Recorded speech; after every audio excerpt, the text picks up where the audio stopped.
Hello and welcome to the first turn of GMT's Holland 44 by Mark Simonich. We're on the short game scenario, starting with the landings of the paratroopers on turn 1.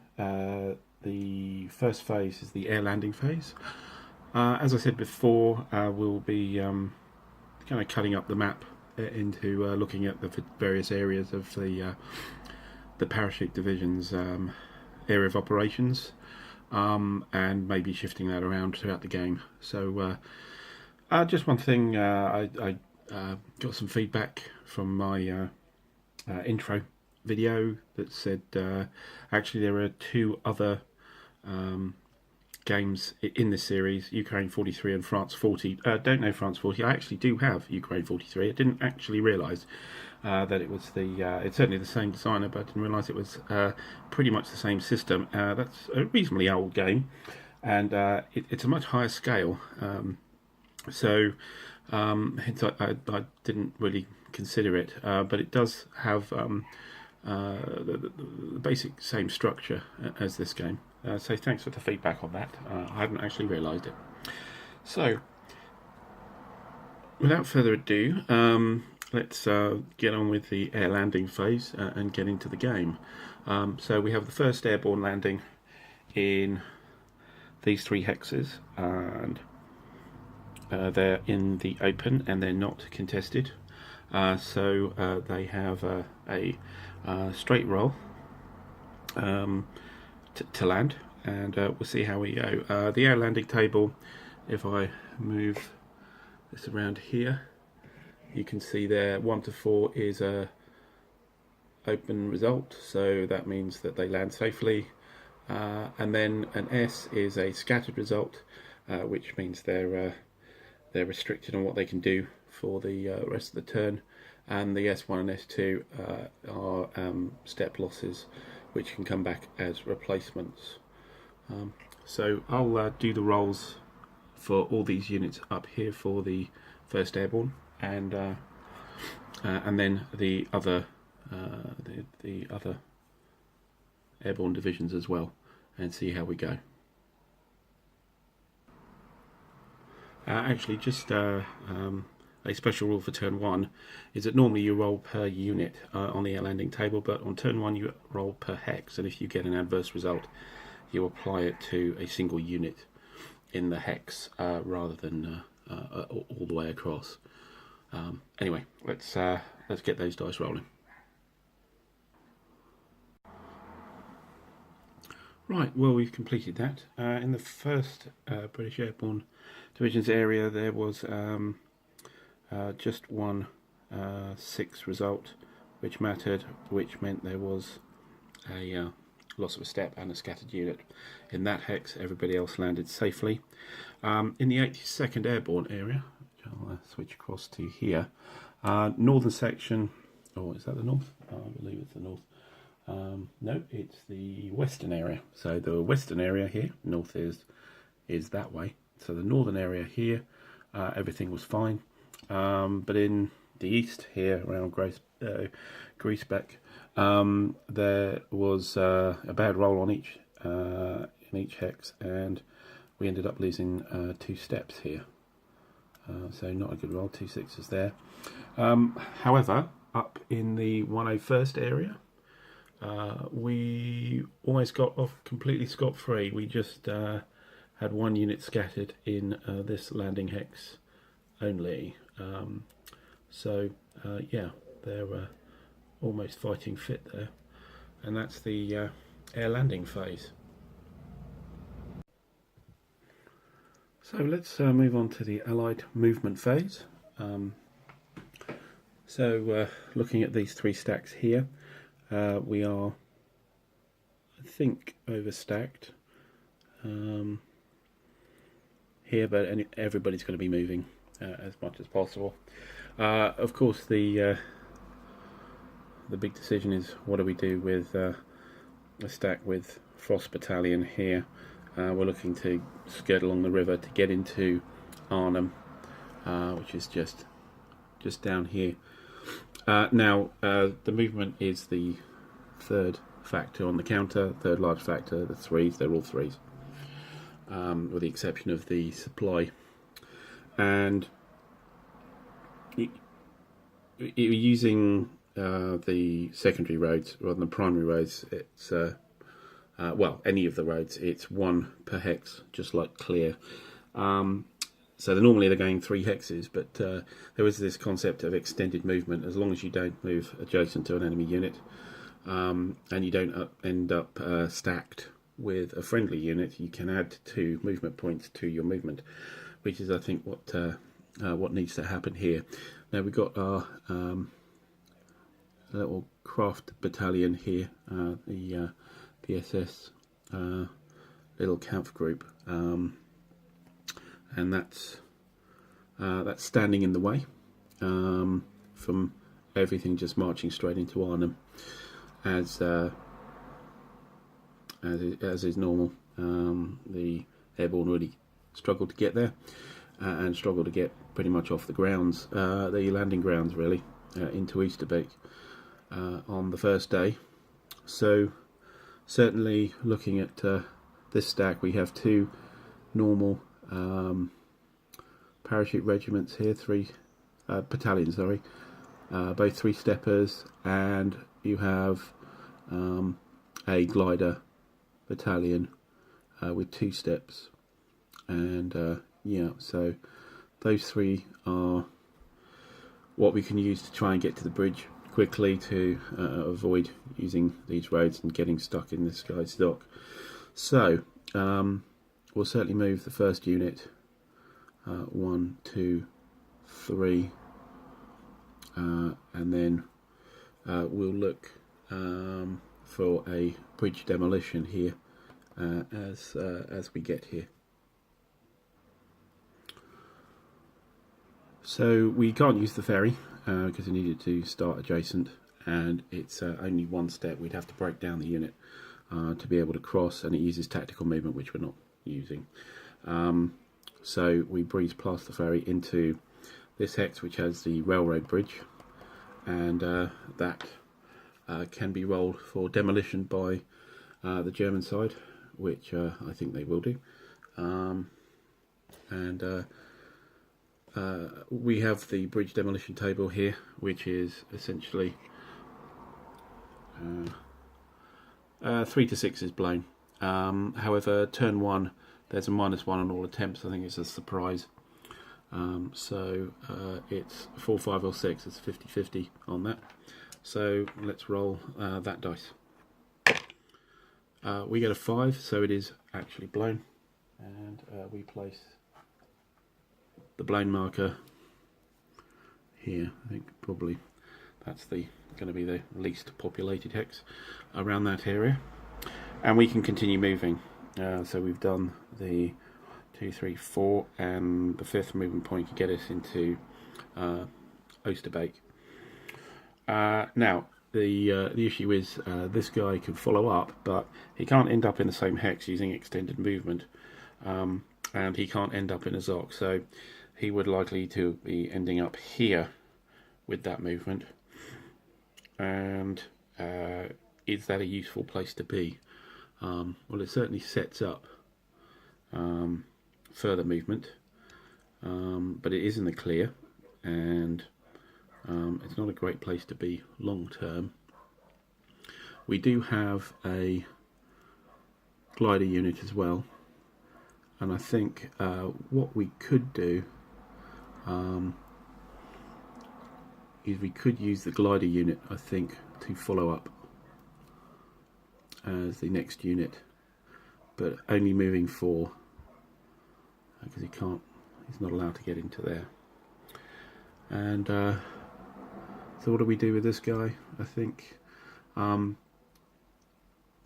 well, again, we could place him in a line back on that hex, or we could use him to look at attacking that unit, which I think is a good idea. And I think if we move around here, we get to that's 3 movement points, and he has to stop because of the EZOC. It costs to exit, but not to enter. So that's that stack. Over here we have the damaged unit, which I'm unlikely to expect a lot of problems from this direction, and we'd like to look at that, covering that drop zone there. So I think we can only use tactical movement with him, which is 1 or 2 hexes, and so I think we will plonk him down on the drop zone there to stop anything sneaking in. We're rather close to this board edge here where German units do come in, so and he's not going to be very useful. He's halved and he's a 1-factor unit. He's halved because he's scattered, so he's not going to be that much use in the attack. Now we have a 5-factor unit here,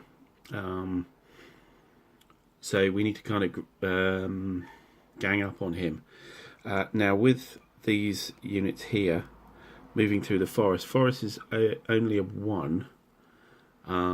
However, after the first 2 hexes, it costs an extra 1 for the 3rd hex, so 2 movement points for the 3rd hex. So our ability to come here and cut him off, can't use extended movement because we're moving into a ZOC.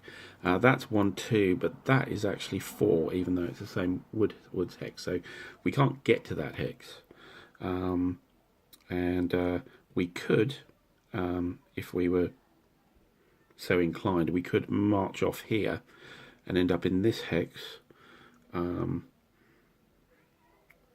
Possibly a useful thing to do to then descend onto Arnhem this way, but that does mean that it's not going to help in the attack on Craft. But an interesting point is what it does do is getting here covers this hex for a ZOC, and we have a ZOC here, so that means if any retreat here could be problematic, although I'm sure he's going to attempt to do a determinate defense to stay where he is, although we'll have a look at that in the combat phase.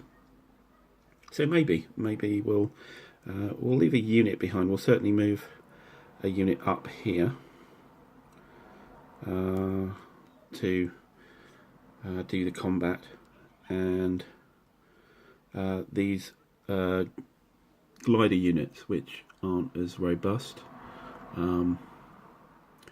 we could use possibly the 2-factor unit here to do that little march, because that's 1, 2, 3, 4, 5, which is extended movement and does get us there. That's quite an interesting move, I think. Beyond that, I think we will use these units to move up, possibly to put a unit here as well. That's getting us as far forward as we can. Now we're not really covering the landing grounds here. Are we being a little bit too ambitious? So 7 and 7, 14. That's 17. 17 would give us a 3-to-1 here. I don't know. I'm still wondering about this unit here. We do have ZOC on that hex anyway. That's not helping. But this just may get in the way of anything coming in as reinforcements, and may enable us to embed into the town very well.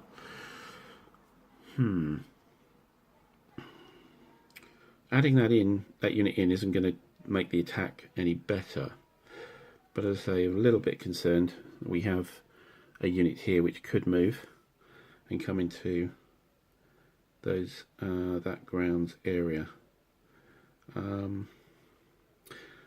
Actually, what I might do is just reuse this scattered unit to come down here, and that just blocks out this unit coming through. and well, this area we will deal with, but it's good to get the mass onto this unit here for the combat phase. So I think that's how we'll have the 1st Airborne. So we're over here with the 82nd here on Griesbeek, I think. Quite sure how to pronounce it, but I think it's something like that. So the units here, their job is to secure the drop zone and then also to get into Nijmegen. I think, I mean, historically there was a lot of messing around here because there was a certain paranoia about the Germans off board in that area, and so Nijmegen wasn't pushed early. I'm kind of inclined to try it out to try and get sort of a maximum effort onto Nijmegen while still keeping some capability over in Griesbeek. Yeah, so I think we do have these scattered units which are suffering a bit, and they may be useful for defence, whereas the full strength units can move up. So I think we'll certainly think it's easy to get to that hex with that unit. This unit here, which is unscattered, can move to here as well, and then this one here can't really get there.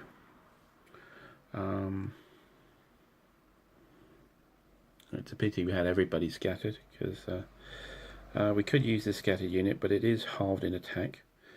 But maybe getting it up that direction is probably the thing to do. So maybe we will move this unit. It's scattered. Its tactical mover can move 2 hexes, but that's good enough for us. We can move it adjacent, so I think we'll move it here. And this unit, I think, should look to see what that unknown unit is there. Maybe with a bit of help. Again, for the scatter unit, we're getting a combat factor of 1.5. Right?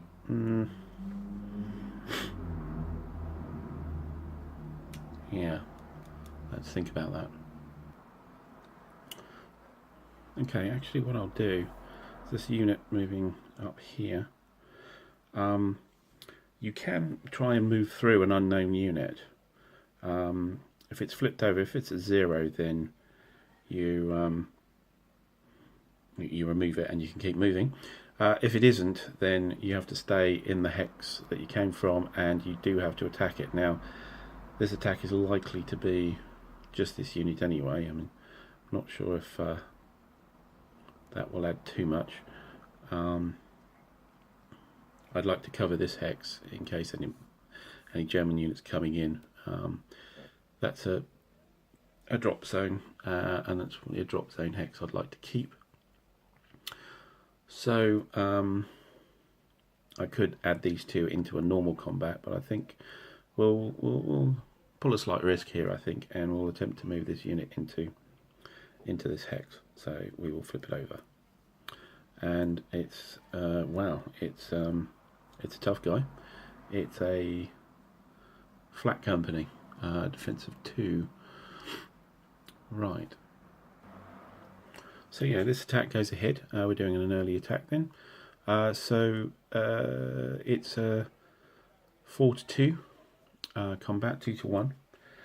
The anti-tank modifier, it's got a great anti-tank modifier, but there are no tanks in the combat. It doesn't really have it's not got the ability as a flak unit to get a tank shift itself. It's not actually a tank, even though it is a sort of outline. It does look like a vehicle, but it isn't. Interesting to note that the flak unit has a 0 movement rating. That means if it's forced to retreat, it will actually be eliminated.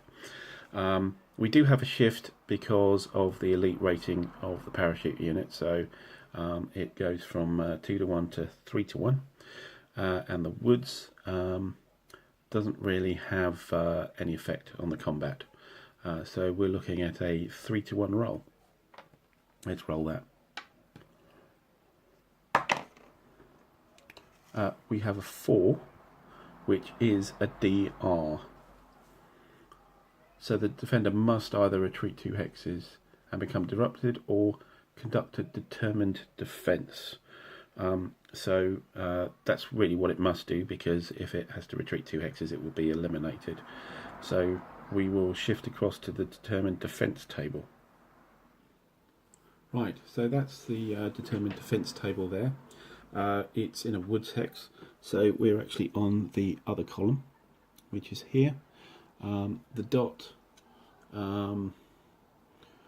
means that there has been a successful defense and the retreat is cancelled, and then the other attacker defender, these are the losses that that occur. Now normally also, because the unit can't retreat, it can do what is known as a Desperation Defense. This means that if you roll and you get a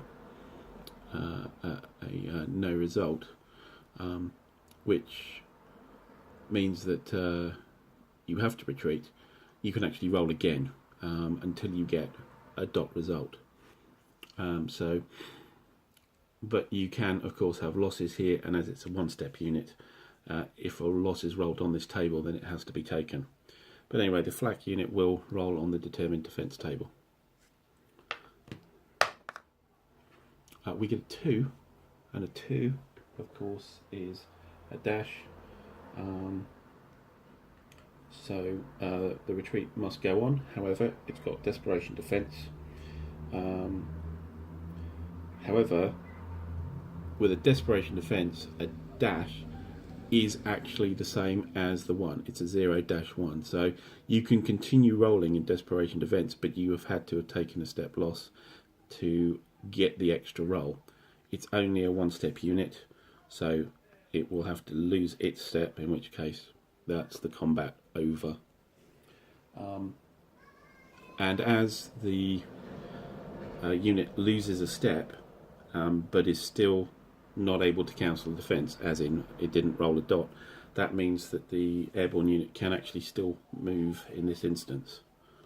So we move back to the combat arena here around Groesbeek, and this unit is eliminated from a determined defense, where it has to retreat or lose a step for Desperation Defense. So it's out of the game. It's a pity. It's a nice unit. It's one of the strong unknown units, I think. But in this instance, it's been cleared out. So this unit had a movement of 1 here, and moves. The act of moving in was the combat. So it's 2 to there, and then interesting thought of whether we should again move towards Nijmegen. I think we shall for 3. And our 2 scattered units, there's a strong and there's a weak.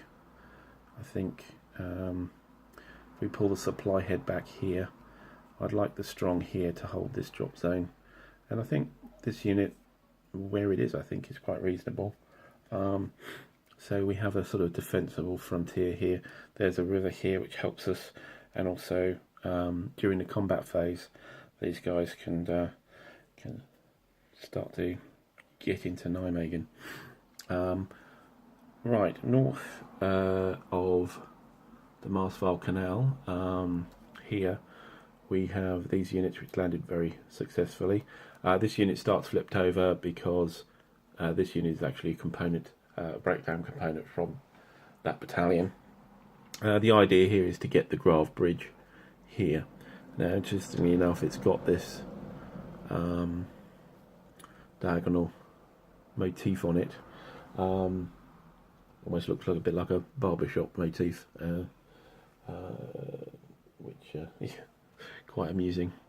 Now, that motif means that I think the Grav Bridge cannot be blown on turn 1, but can be blown after that. I will check that.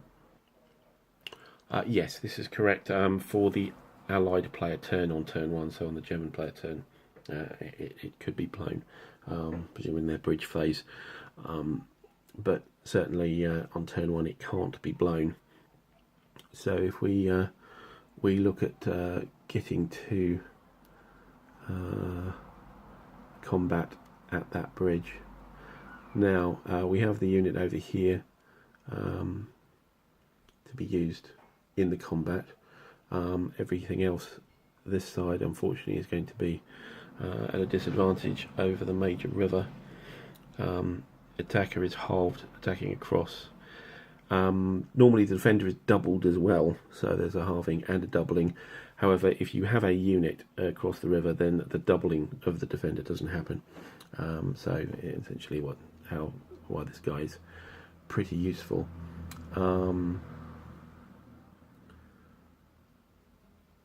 Yeah, so something to be said for possibly putting him in Grav, so that there isn't a movement into that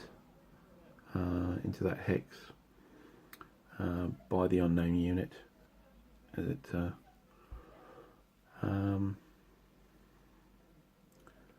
there's also a thought here of whether you may attempt to move across the bridge into the unknown unit's hex to see what it is and do a combat, although it may be a rather a combat that's rather painful if it turns out bad.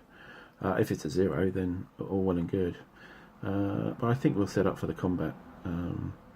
So the breakdown unit here, we should be able to, we see it's +2 to exit a ZOC, and that does have a ZOC. It has a ZOC, can't form ZOC bonds with another unit, but it does have a ZOC.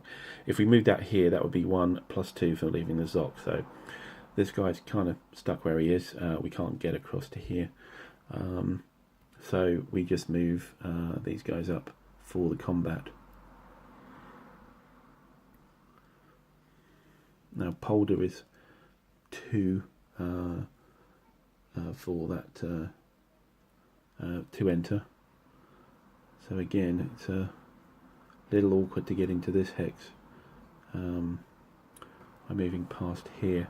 I think an intact bridge, the ZOC does count.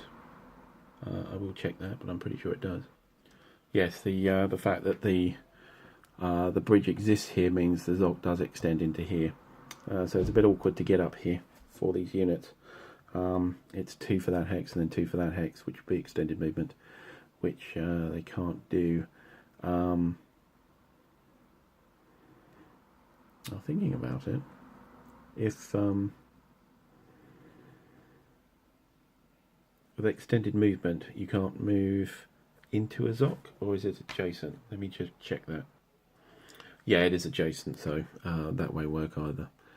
So I think possibly getting our 2 strongest units up here to the bridge, and possibly this unit to move, I think, across to look at these bridges as well, which are quite vital. So I think we will move here for 1, here for 2, and we have a bridge demolition roll with a -1 on the dice. Oh, I missed the dice box. On a 2, that's actually intact. So we put, and that's useful. That's very useful. And for the 3, we will need to stop here because there's a ZOC and we can't use extended movement. But we'll roll for the bridge demolition as well. Oh, that's yes. I think because there's another unit on the other side, it could be rolled in the bridge phase. Let me check the etiquette on that.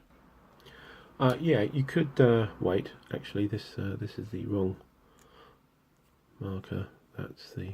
That's for a rebuilt bridge. This is for an intact bridge. The German play could wait for the bridge phase. It's exactly the same roll, so I think it might as well be done now. So we'll roll for the bridge demolition. We have a 3, which is modified to a 2, so that's actually intact as well. So a couple of good rolls there for the Allies crossing the canal here. Okay, so that's the 82nd done. Let's move across to the 101st. So over on this side, we're looking at the vehicle bridge here. There is also a railway bridge here, and the units here, which I think we're looking to use to capture that. This is the next bridge on from the Grave bridge, so it's all relatively plain sailing between at this point and down to Grave, which the 82nd are attempting to take. So it'll be interesting to see. This is of course a normal bridge, so it could be blown, and it doesn't really matter about the presence of the unit or not. So even if we had this unit moving down here to provide combat here, even if it cleared it out, there would still be a demolition roll when the unit moved adjacent. So there's no point in not attempting to move adjacent to the bridge.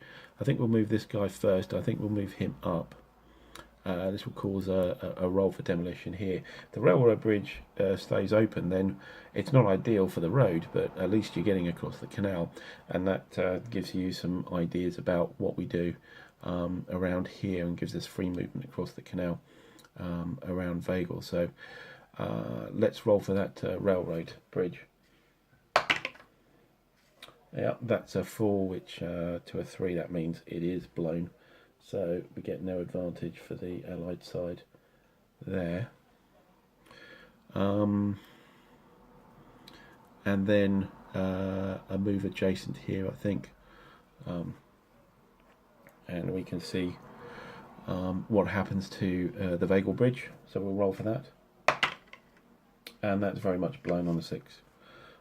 So the paratroopers don't get the drop on the bridges across the Zuid-Willems Canal, and yeah, it's going to be pontoon bridges and the 30 core bridging units, which are going to be needed to get across this particular waterway. There is another couple of ways through. There is another couple of bridges here. However, this kind of area is where a decent amount of German reinforcements come in. So it's even if it is open, it's a tough nut to crack to get 30 core over that way.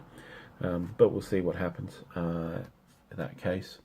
And we still have one unit to move here. I'm sure we'll want to deal with this unit in Vagel, so I think we will move the unit adjacent there and see what how we go on the combat at the town, the combat phase, and right up here with the, if you like, the main body of the 101st. So we have the single scattered unit, but it isn't flipped. So it can do things, but it is halved in combat and can only use tactical movement. If we just leave the supply marker initially. Now, here we have two interesting bridges for us here, the Son Bridge and the Best Bridge. Either one would do. The Son Bridge looks like the best route, but I'm not sure 30 Corps will be that choosy on it, although we will need to use the secondary road here rather than the primary. And the idea, of course, I think, is to try and get in to these hexes and see what happens with the bridge. We have a unit here, and it's covering another bridge, which is the railway bridge up here.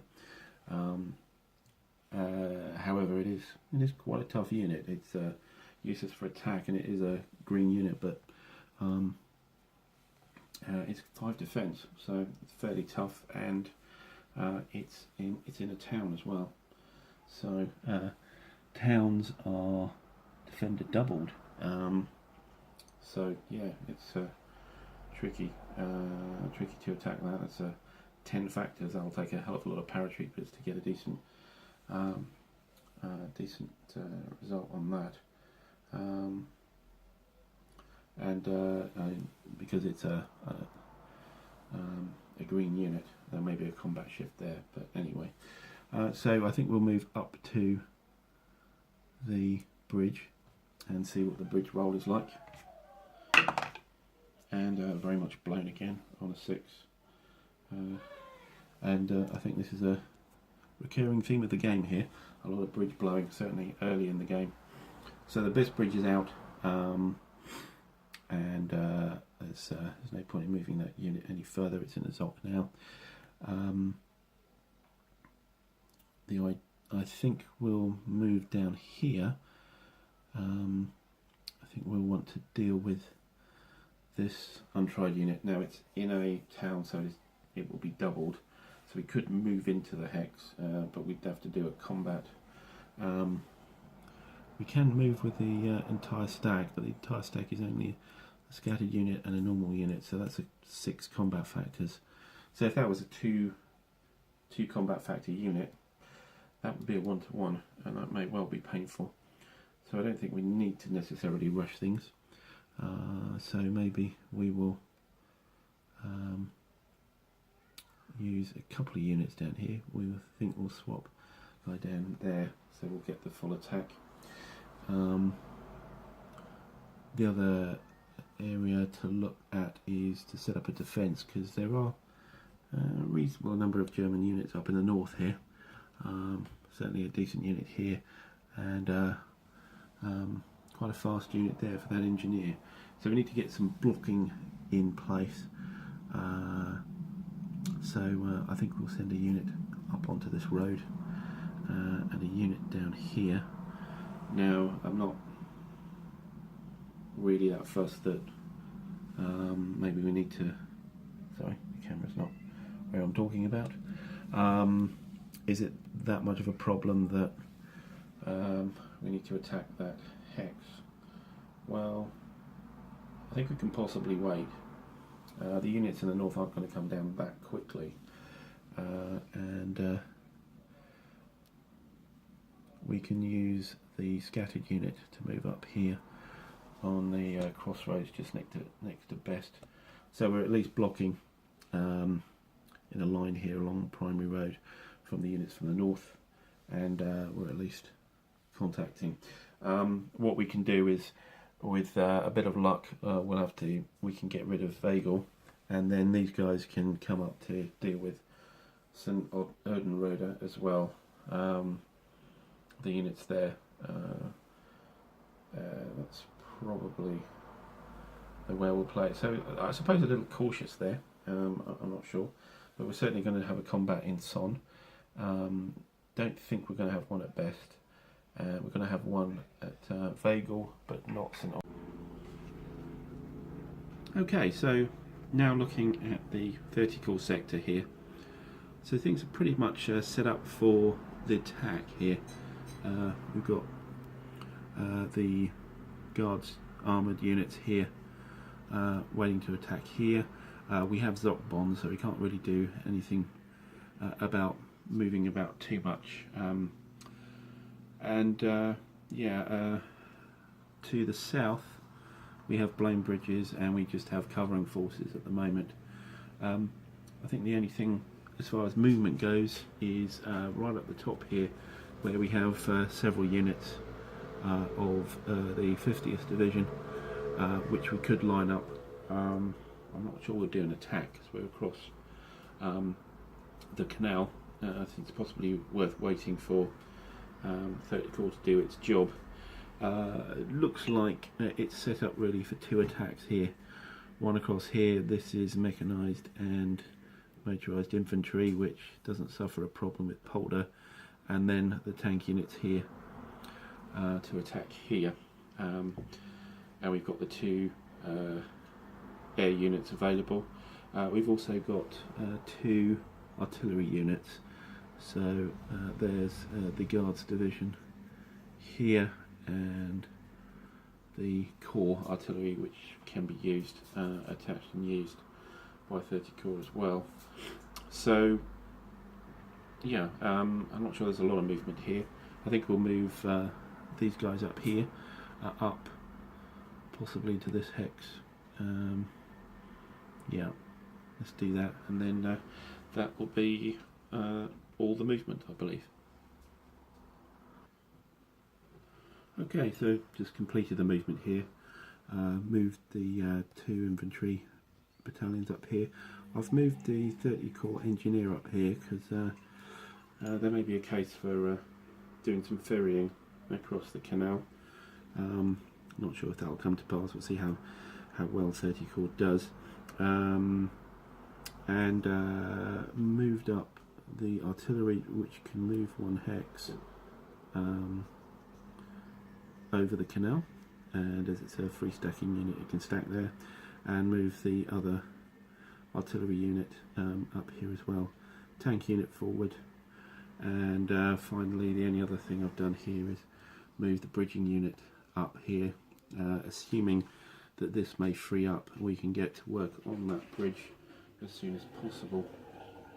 So yeah, that's all that's happening now, and that's the movement phase. So next we have the combat phase. Okay, so for the combat phase we might as well stay with the 30 Corps here, and we have our two attacks. So this attack here, we have 17 points against 5, so that's a 3-to-1. It's open terrain, so there's no doubling or anything like that for the defenders. We have a shift for the artillery just behind, and we also have a shift for one of the two air units here as well. So 3-to-1 comes up to 5-to-1, and then there's also the tank shift as well. It's tanks in clear terrain against non-tank or anti-tank capable defenders, so that's another shift to take it to 6-to-1. I think that's the best we can do. So on the 6-to-1 we'll roll the dice. It's a 4, which is a DMR, that is Defender Mandatory Retreat. Okay, so DMR doesn't allow for any determined defence, so we mark the unit in full retreat. It doesn't lose a step though, the good thing, and then it can retreat 2 or 3 hexes.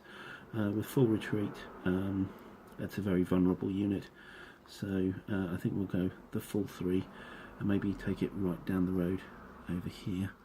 Let me just show you where I'm putting it. Just there, so from here to here, and then the attacker gets what's known as a bonus advance. So a bonus advance is for vehicle type units would normally be, actually any type unit is 2 hexes in any direction. If you're using the road you can go 3 hexes. You can see we've got 2 hexes leading up to this unit. You can ignore Zocs, but not you can't infiltrate around units. So when we hit here, we could go a different direction, but we can't go around this unit. Also, we have the ability to do breakthrough combat with a DMR result.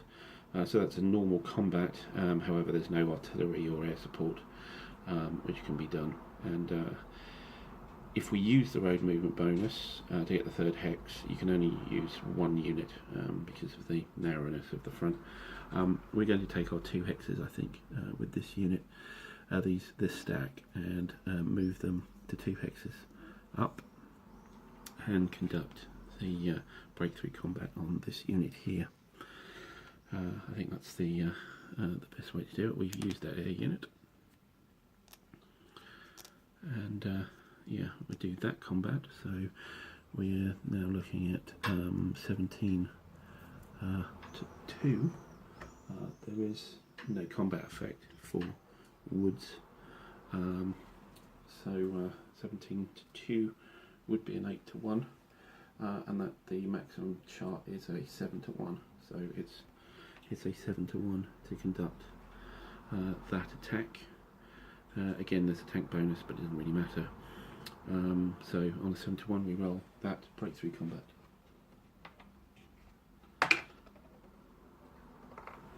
We roll a 4, which is a DMR again. So this unit is put in full retreat and can go 2 or 3 hexes. Now, no further advance after combat is possible, or breakthrough combat, you just use the original. So breakthrough combat doesn't give you anything extra. If we pull this back, say, to the outskirts of the town there, Falcons Forward, and yeah, I believe one of those units can move the third hex, possibly.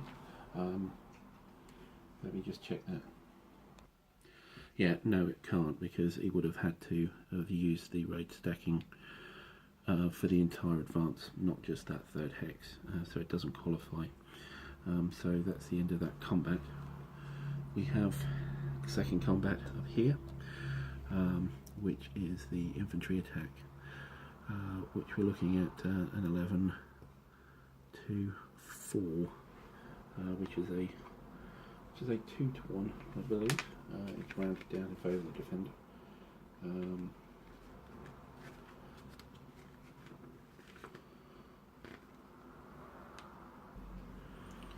Okay, so yeah, we've got a 2 to 1 here. It's rounded down. Now we have a shift for the low quality unit there in defence. Gets us to a 3 to 1.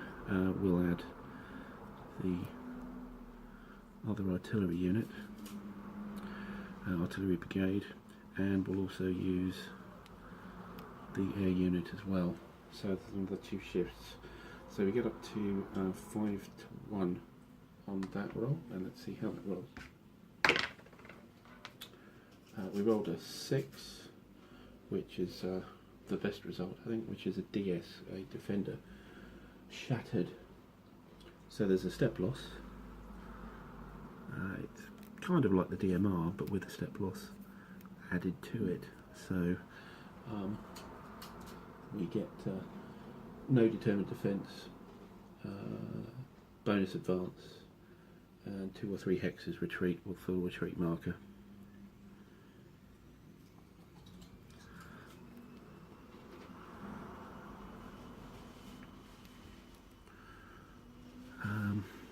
So where does this guy go? I think there's not a lot of helpful terrain here. I think moving parallel to the road's probably a good idea. So maybe 2 hexes this way, possibly a third.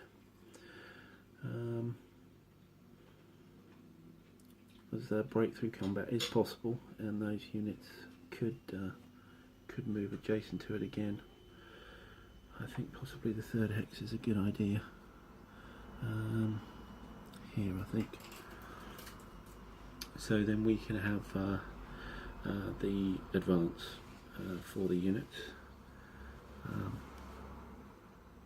So we're allowed into the ZOC here, and we don't actually have to enter the combat hex. We can go through other hexes as well.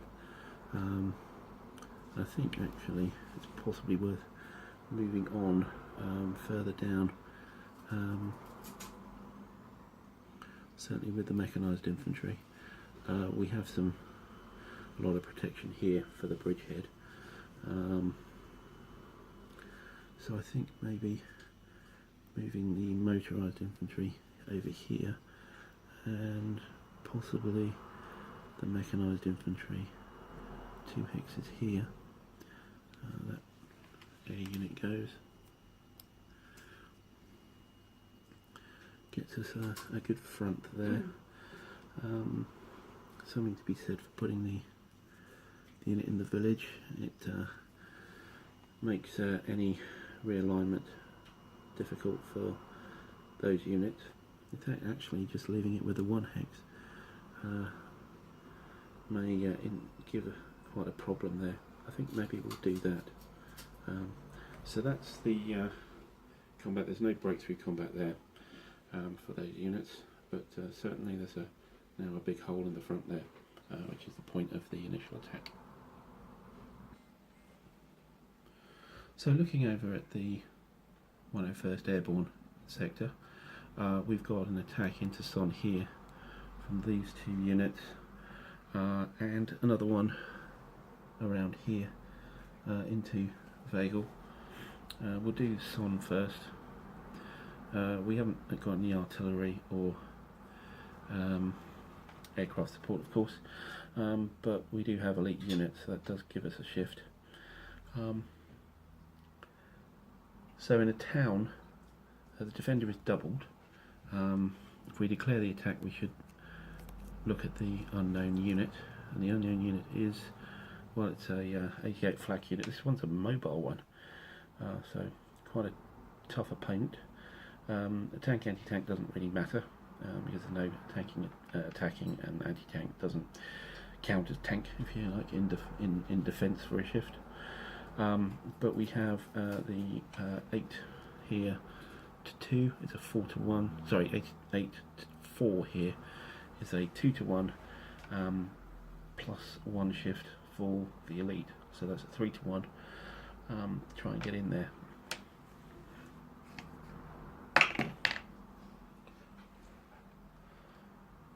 A 3 to 1 rolled a 3, which is a DR. So the flak unit can retreat, and as it's a mobile one, that can certainly happen. Interestingly, DR, we could do a determined defence. It's quite a nice unit though. I'd rather not put it through the possibility of it's a single step. It would be nice preserving. I'm not sure it's going to do a great deal by sitting there. So let's do we retreat it over the bridge to help Eindhoven, or possibly to the south, and stay on this side of the canal. Well, I mean, it could be quite useful in Eindhoven. Might be able to stop some tanks here, and it is a 4-factor anti-tank unit, so yeah, maybe we will do that. There's no Zoc here, so we'll move the unit back to. It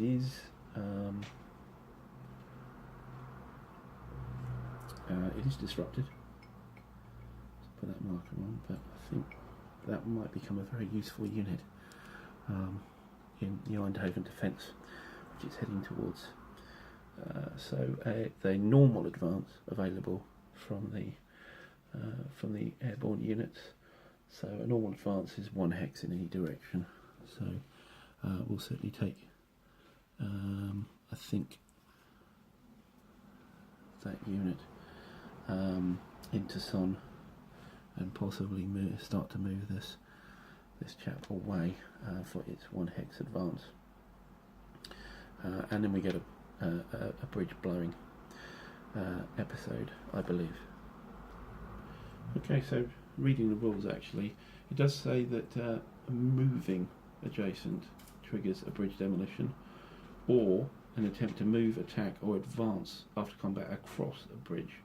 So this is an advance, but it's not actually advancing across the bridge yet, so I don't think there's a necessity of a roll yet. So I think we'll keep that as is. We're looking down to Vahel now. So here we've got combat across blown bridges and a canal hex side. So a canal, the attacker is halved. The defender will be doubled if every attacker is across the canal, which is not the case here. Got this guy on the right side of the canal here. So there's halving but no doubling. And let's see what this unit is. It's a garrison. So this is a blank unit. So it's taken straight off. Yeah, so a 0 unknown unit grants the equivalent of a DS or a DMR with a bonus advance. So okay, the canal can be crossed by the infantry type units. I'm not sure it'd be that useful to do so. So I think in our with our advance we will move that unit here, and then these chaps I think will start to move back to the other areas needing to be dealt with, and the other one will be standing sentry there. So that's the 101st. If we look now at the 82nd, so we have 2 combats. So let me line up the camera without kicking over some counters. So here at the Grave Bridge we have a combat here, which we have yet another flag unit. So they're coming out quite a rate here. Single step, non-mobile, so if there's a retreat then it will have to do a determined defence if it can, or it would be eliminated. And here we have a very similar case to Vahel. So the major river acts like the canal, so these units are halved. However, because this unit's attacking as well and it's not across the river, there is no doubling of the defender, and polder doesn't count for anything. So we have 4 factors, 5 factors to 2. Anti-attack again doesn't matter, so that is a 2-to-1, and the elite attackers will make it a 3-to-1. That's a 1, which is an engaged result. So the defender is engaged, but otherwise is unhurt. And this is very critical actually, because that means that the bridge is only safe for the first turn, and if the Americans can't get across it and own both sides by the German turn, it can be blown, and now that's what's going to happen now. So yeah, that's a failure of that bridge, and that's quite an important position. Right, along with that bad news, let's see what happens in the outskirts of Nijmegen. So we have a combat here, and it's another garrison unit, so that's removed. We're going from very strong units to very weak units here with these revealed unknown units, and that's the equivalent of a DS or a DMR. So that does grant a bonus advance, and there may be some breakthrough combat. Okay, so the rules say to treat it as a DS or DMR result with a bonus advance, so I'm assuming a breakthrough combat can happen as well. Just relevant because we'll only be able to move a unit forward Just wondering here whether it's risky to try and work out what unit to work with there. I think I don't think we should do a breakthrough combat. This unit, it's a flipped unit, and I think it would be better staying here to cover the approaches. So I think this will advance here, and maybe, yes, I think we'll put 2 units in there. So we've got a decent advance there. Didn't need the combat, but we got through it, and yeah, that's 82nd done. Over to the 1st. So that's just a small movement here. We only have the 1 combat to deal with, which is against the Craft Battalion here from the surrounding units. So in this case we actually do have an artillery unit for the Allies. I think it's worth using it. We have 5 in defence. There's nothing special about the woods. We have 7, 10 and 17 attack factors. So that's a 3-to-1, 4-to-1 for the elite attack, and we've also got the artillery. So that's a 5-to-1 attack, I believe. It's fairly major. Let's see what happens.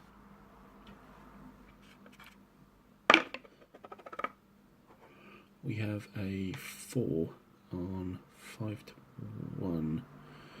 4 on 5-to-1 gives us a DMR, so that's a mandatory retreat, 2 or 3 hexes, and a bonus advance, and a possible breakthrough combat. So this unit will have to retreat 2 hexes, mandatory. It can't do a determined defence. I think it can do a Desperation Defense. Yes, it's not allowed. Now, retreating into 1 ZOC is fine. Retreating into 2 is an elimination. So I think what the unit can do is retreat 1 hex. I need to get this right. It seems to be fairly critical.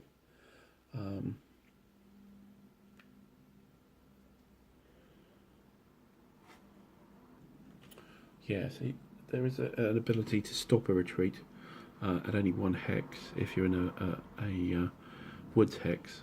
However, you can't be in an EZOC, or you must be stacked with a friendly unit, and neither of those is the case. So I can't see a reason where this going to the 2nd hex will be still in an EZOC and will have to be eliminated. So I think that unit does get removed. And now we have a bonus advance. So a unit can advance on the road the 3 hexes, I believe. Actually, that's not true. It's just the just for mechanised only. So 2 hexes here. So I think we need to send a unit up here as part of the 2 hex advance. Certainly get more units here, I think, is important. And maybe if we have the glider unit here and we stack here, that's a fairly good advance into Housekeeping and almost Arnhem there. That's quite significant. So that's a really good combat there for 1st Airborne, I think. And yeah, I just want to take back to the 30 core here. I didn't actually make a mistake here. The breakthrough combat actually costs hex advance. which means that actually only one unit could have done that attack, because I would have had to use the road movement bonus. So actually I think I'll wind that back. I'll not do that combat, but still move forward. I don't think on the 9 to 2 combat, which would have been a 4 to 1, maybe a 5 to 1. I think yeah, maybe I would have done that. So I'm winding that back. Apologies for this. And we, I believe, rolled a DMR again. I think it was a 4. So this would be a 4 to 1 going up to 5 to 1, which would be again a DMR. So we do get the same result if we just use the road movement bonus. So yeah, we'll take it as was. But it was only the guards to take the combat instead. Yeah, they had the 2 hex and the road movement advance bonus was to do the attack. So that kind of evens out. And that's where we are for the combat phase. So with the combat phase complete, we then move on to the recovery phase, which involves removing disruptions and also scattered markers for the allies. This is the allied recovery phase, and then the supply phase. Now all airborne units are in supply for turn 1 anyway, so with the exception of 30 Corps, there is no supply to really deal with. So that's really the allied turn. And then we'll be moving on to the German turn. I'll just do all that housekeeping right now. So we move on to the German turn. It starts with the bridge phase. Now the bridge phase is where bridge blowing can happen in static situations on the German turn. I think the most important one of those would be the Grave Bridge over here. Now, there. Yeah, so if there's a German unit adjacent or has a path to a bridge and an allied unit is within 1 hex of the bridge, it can be blown if wired, and all the bridges start off as wired. So I think well, certainly Grave is one to be done, so we'll roll on that. And that's actually intact. Wow, so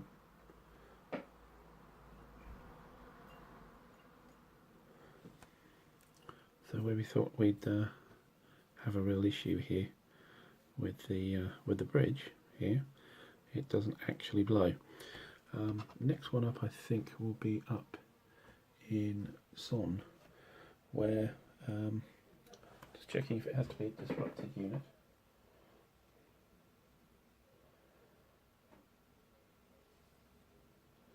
It doesn't seem to be, so yeah, I think we'll attempt to blow that, and that does.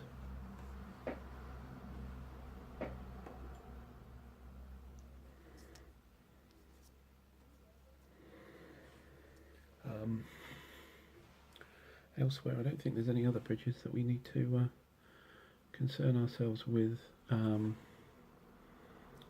haven't already been tested. No, I think that's it, so we can move on. Then it's the movement phase for the Germans. Now, they have a couple of reinforcements that come in from the north here, as you can see in area F and G. But all units on the board can only use tactical movement on the German side. So I'll just do all that and we'll look at the results. Okay, so we've done the German turn for movement. There will be no combat, and just having a look what's going on in these instances. So here we've pulled back these 2 SS units, and we've reformed here with the Stug unit coming up to sit with the full retreat unit, which will become just disrupted for next turn, so we'll have a combat value, and tried to build somewhat of a line in the north. We pulled off the Fellsham Jaeger unit up to area A, so he can come round to support the defence against a spearhead there.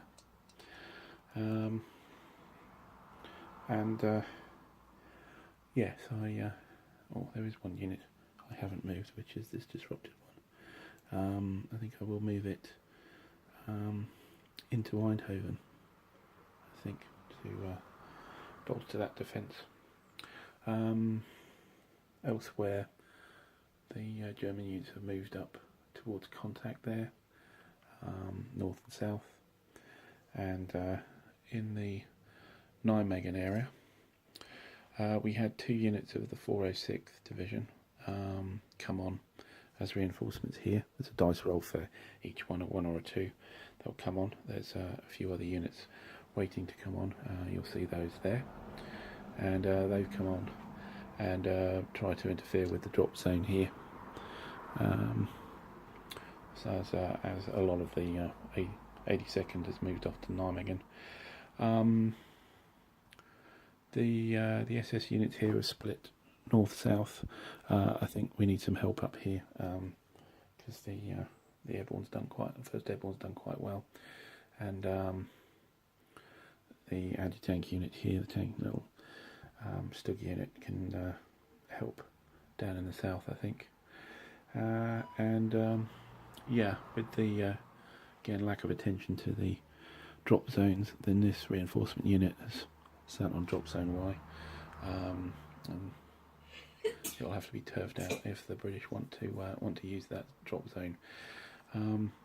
We have Alpha Group Spindler here, which has moved down onto a hex here, so it is providing a ZOC in there, and hopefully can prevent too much in the way of access to the bridge. Yeah, so that's where we're at. I think.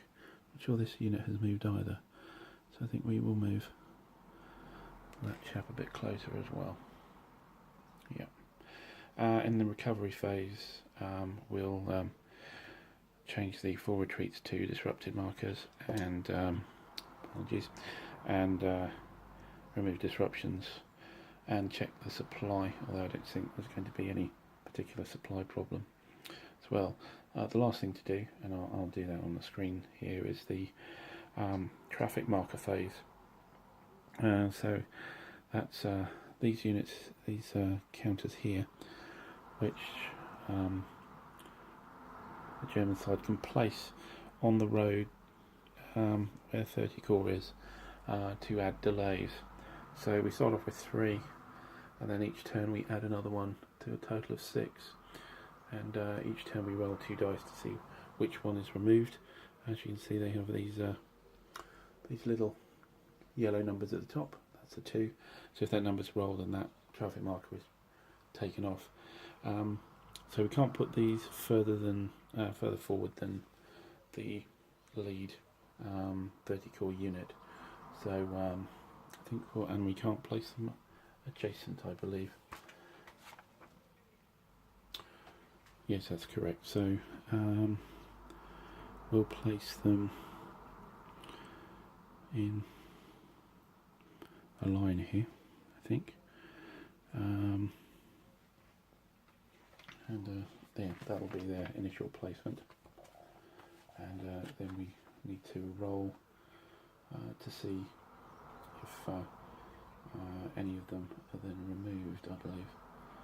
Yeah, roll 2 dice and yeah, see what happens. So we rolled a 1 and 2 there, so that means the 1 and 2 markers are actually removed. So that's a very good roll actually for the Allied side. Only number 3 stays, which is just over the canal side there. That's the only one that remains. So there's a lot of extra movement here, which those markers would have cost, which doesn't happen. And that's the turn. So that's the PM turn for September the 17th, and the next turn will be the night. And hopefully you've been able to follow it this far. Let me know any comments in the comment section, and yeah, if I've done anything particularly wrong, and we'll look forward to the September the 17th night turn, which is turn 2. Anyway, bye for now, thanks for listening.